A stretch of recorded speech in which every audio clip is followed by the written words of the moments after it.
Valérie Lacroute.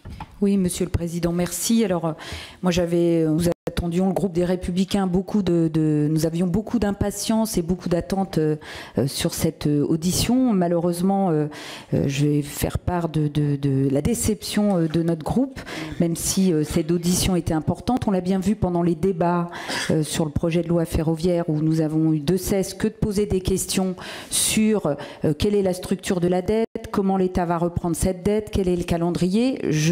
Au travers de cette audition de ce matin, malheureusement, nous n'avons aucune réponse, avec, je dirais, une présentation sans document. Et là, je trouve ça inadmissible pour un sujet de cette ampleur, de ne pas avoir eu des documents qui nous permettent d'examiner de façon un peu plus précise la structuration de cette dette. J'ai qu'une minute de temps de parole, donc j'en profiterai pour vous poser 3 questions.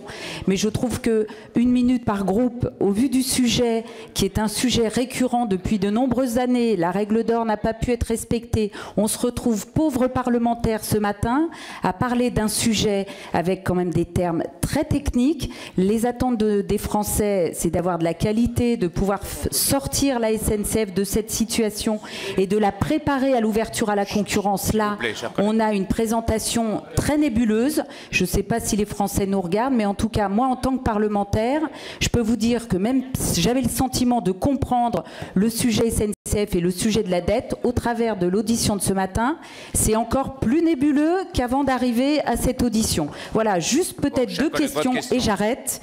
Un, de savoir quelle va être la position de Bruxelles sur la reprise de cette dette éventuelle par l'État.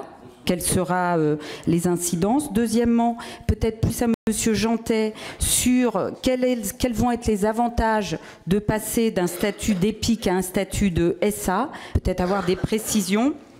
Et troisième sujet, Bruno Le Maire, le ministre, a annoncé l'achat de 100 rames par Alstom.